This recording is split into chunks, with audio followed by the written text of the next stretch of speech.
Cardom, Carberado Anpa, Nili, Omor Sing Rongpi, Ninga Clong, Lapen Ninkang Sampen, Cardom Bochereclo, Cardom. Pini Labang Sola Marjan Long Elitum, Caprec, Isms, Mate, Ideologies Aputagle, Chitaniglona. Kedam Tangala Marjan Long Elitum, Isi, Ism Putak Chitaniglo, Halake, Materialism. Materialism Kopilo, Lapen, Materialism Jong Si Hampang Long Jumput Lopulote. Kopi pia kisung lo letum ki phonangji haladak letum chathaneglo materialism aput hak nele majar so ki pakla nei do ninghang do materialism puke ke plang ki duk pola mabe inot plang pek tangka maha motor gari ki do abang phuta materialistic kalita tahai lapen ke inut ki duk pek abang phu ki duk kisung ke boy pek abang phu lapen sang chodek choda bang phuta materialistic data high. Nasi lapule langdam, halapule langdam pusita materialism ke kimi ohormu kalilo. Athema inut aham plang pik tangka maha to wai fit sita ina bang pujong se materialistic punote alangli ningkarong abadat po. Lapen inut ke boy pik abang puta jong se alangli materialistic dat lo punote alangli methang kedengji lapen methang hemasor pan ke chipang rengji ta chata klemoni dat po. Athema alangli ari chot mang heman chot po chata klemoni dat po. Lasi hampang pan lapule langdam busita hampang long anutina panta materialism ke memelo. Lapen ke pini abang ta kaprek isms mate ideologies putang leje thanik lo nang. Jongsi isi hampang long kaprek isms mate ideologies kerem pondo kopolote kopi pia kisung lo litum ke phonangji labang so alam leche thanik lo nang.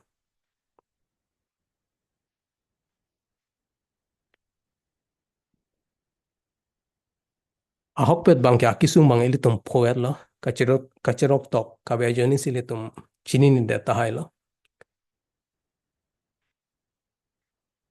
alam thepi bang alahan lo pini alam arjan bang ke kaprek isms mate ideologies hampang arlo kerem pondo kok pulote kopi pia kisung lo elitum ke phonangji akisung ke chamanat lo langdamig lang divisions and polarization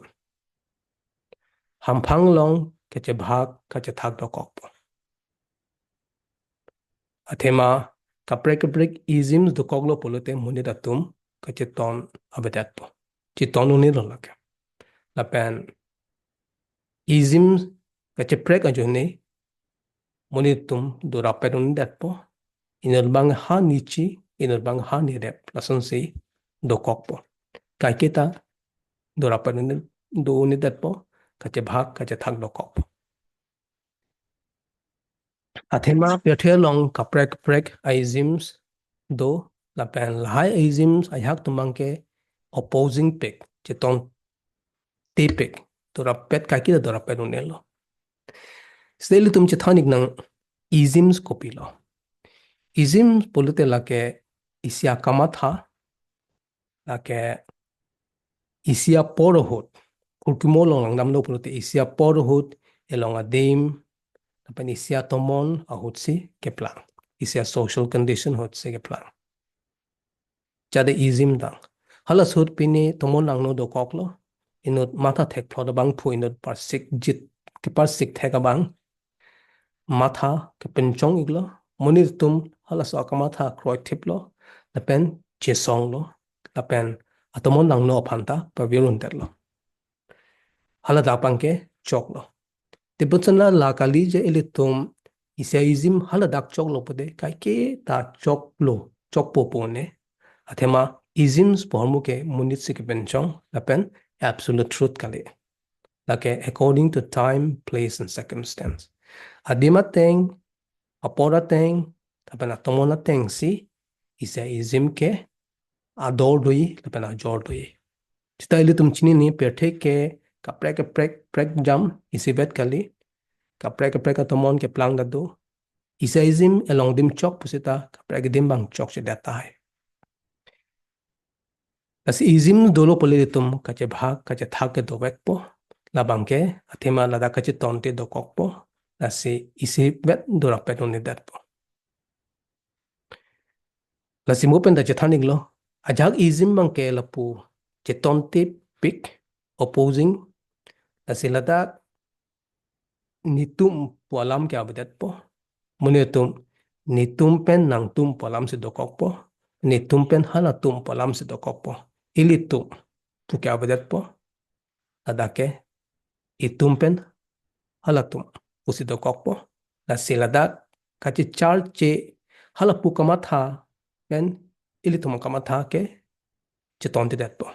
nile easy isa easy phansi krothiblo pulote hala opposing easy phange lake chok che ake kali koson no ang denguni usinili kroithipo puthipo haputa la son no nile kamatha bangke nang kroikre lo nang che char che lo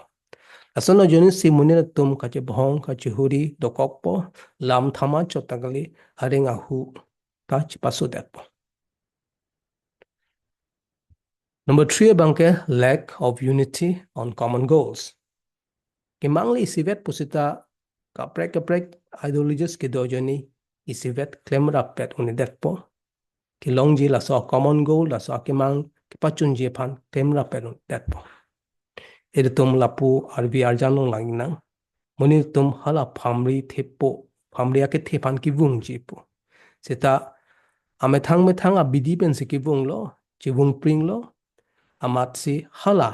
phamri mate a common goal bangke prethang lo la chotali hala kemang abangka phiong dam ong lo hilong ong lo adung ke bangji kali a achar si dam ong lo prayong ong lo la pen la puat e arjan long ta lo muni tum hem theng song ki kim ji pu ki kim do lo kim lo seta me thang a bidi ben se kim lo iseve da bidi pen se ki kim kale da pochi la so hem theng song ke ru rai po kim pu seta ru rai po athima da ka che ton te si do ko ke la pen identity crisis and confusion amphang long kaprek aizims mat adolis rip thip kroi thip do ko polote me kara tum bangke kamang hu do ko po isi kamang hu identity crisis dokokpo sense of belonging of that po mane nila so bene nikela dak ham phanglong amunit kali polsona ka chama tha dokokpo themala dak kamang hu dokop ke angkur pangchi chak che sak pami medat po mune tuma ningang ku che sak pami medat po athema nikoma phanglu ke kroy po la puma hapuma po isi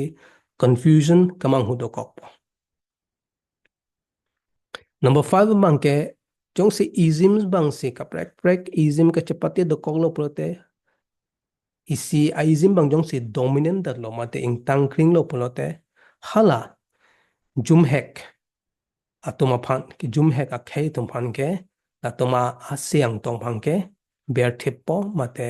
bang thippo alang tuma kama tha bang ke deng de dat po deng de dat polote alang li tum phan ke phlak ke thak do kok po la pen alang li tumang ke paphidon hop po athema mainstream long si bang ne dat po ke la dak det pialong ke dudun det pala tumange prek wong po alang ni tumke isi ke che prek dokok po inequality dokok po la sophie rigid thinking and resistance to change isi ism hando la ke eternal truth lo mate absolute truth lo kai ke mata la sinai la si ale ke do la si ador ke do po matha thiblo polo tele tum kopini atomon keme keche large tomon do puse litum crow une dat po deng don dat po athema ilituma ning bang si inhumune dat po ke ilitum ning bang inhumune dat po la si hala kai keta jong si atomon lang me bang pusita ilitum arjano thelong la pu ke kangrai lo ke klu lo sita hapu hong si dam nang po tomon kime ani atur do lo sita hapun thoi dam de dat lo along bet si do thing thang lo ta si pa prang pe dat lo momentum of the movement of it kachalara with it la pen misinformation and propaganda ham phanglong kaprek aizim ideologies kerip thip do kok po te ladak ke chepati do kok po isms mate adoli sangbong la si ladak kapache thang tap do kok po berta ahok heta chepa paching